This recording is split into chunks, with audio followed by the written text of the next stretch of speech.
Alifika mjini asubuhi mapema, Mwangu kimgusa pole pole,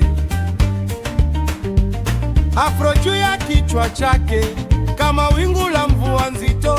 Bato bazala kikotala malembe, Kasiye akatembea sawa, moyo wake na ndoto nyingi, azala kiko kanisa mingi.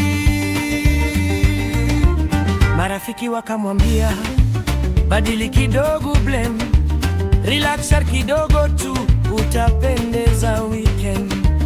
Akatulia akashika nywele, kimya ndani ya kelele, lokola zaliko solola na kio nazali nani solo afro na yo ezalitaji usifiche tika yango ishi afro na yo ni motema ae na yo bila woga ae na yo bila woga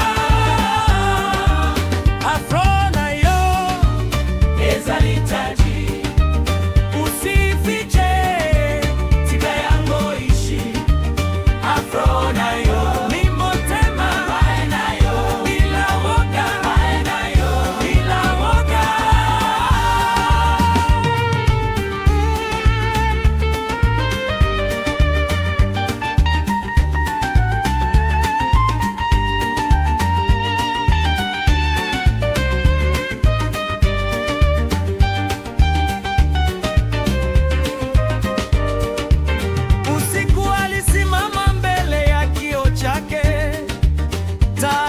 mulika nusu,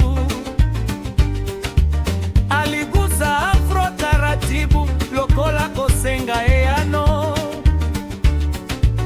na bomba ndenge na zalito na bunga nzela, kio kikanyamaza, kasi motema ukasema tika kobanga pantwa. Usubuhi ilipofika kufunga nywele, akujificha chini ya scarf ya woga, atatambola na mji kama alivyo, afro juu motema likolo,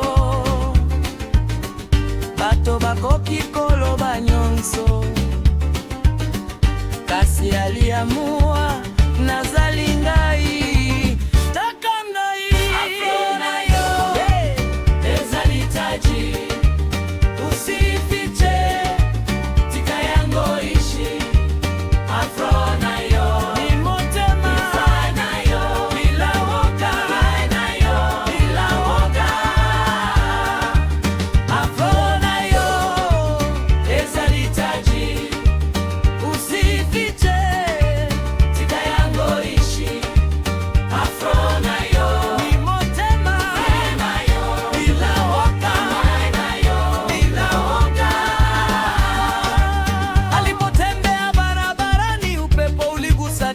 lake, kila hatua confidence ikaongezeka, bamosusu bakageuka kimya kimya, wengine bakatabasamu na posa, sauti za mji zikapungua pole, lokola ritme moko ya malembe ekobeta.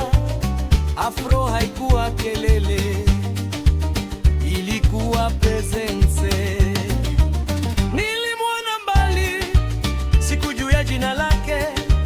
Lakini nilijua hadithi iko ndani ya nywele zake, hatatembei haraka, anatiririka tu, lokola rivieri ya kimya, ekolanda nzela, hakutafuta attention ilimfuata pole pole. Afro haikuwa style tena, ilikuwa memoire, ilikuwa mikono ya mama, sauti ya nyanya, ezali lokola nzete ya makasi, hata upepo ukiga etikala kasemba, sio rebellion ya makelele, ni liberte ya kimya. Jioni ilipofika, alicheka kwa utulivu, hakushinda manji, hakubadilisha dunia, alibaki yeye na hiyo kama taji, motema chini kama ardhi, nazalaki